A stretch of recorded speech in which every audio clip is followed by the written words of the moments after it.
Hopeful had been really suffering under giant despair. They were starved, they were not given a single morsel to eat nor a single drop to drink.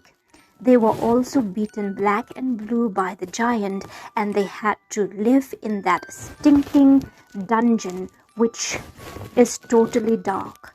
They were also faced with the temptation to kill themselves in order to be free, but they continued to hold on. This is because they have hope.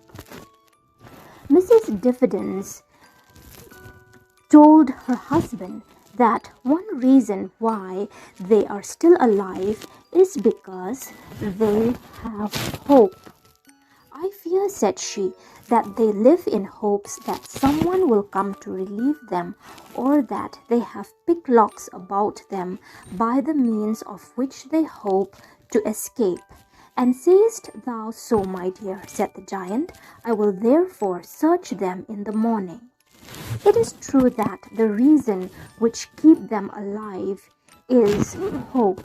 They have hope that God will release them one day. They have hope that there will be a bright future.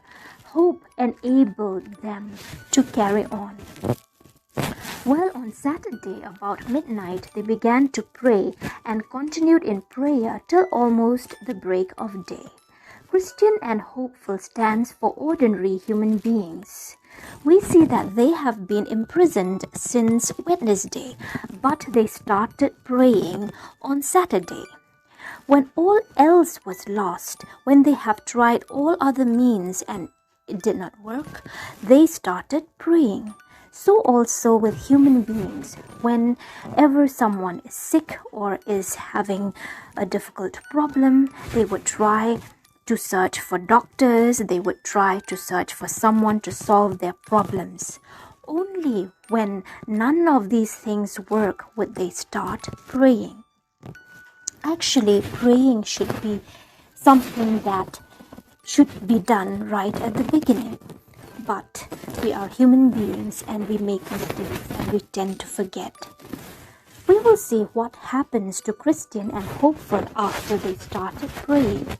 Now, a little before it was day, good Christian, as one half amazed, broke out into this passionate speech. What a fool, quoth he, am I thus to lie in a stinking dungeon, when I may as well walk at liberty? I have a key in my bosom called promise, that will, I am persuaded, open any lock in Doubting Castle. Then said Hopeful, that's good news, good brother, pluck it out of thy bosom and try.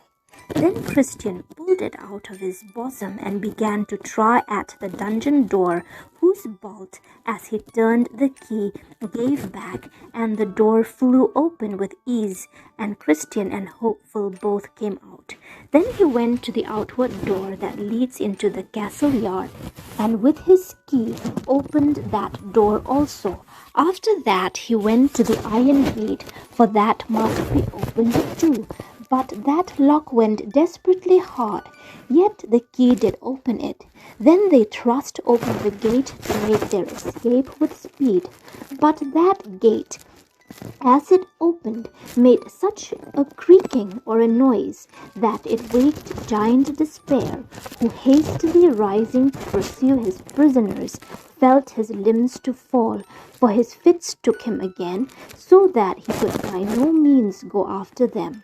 Then they went on and came to the king's highway, and so were safe, because they were out of his jurisdiction. We see that it was only after prayer that Christian remembered that he had a key in his bosom called the key of promise.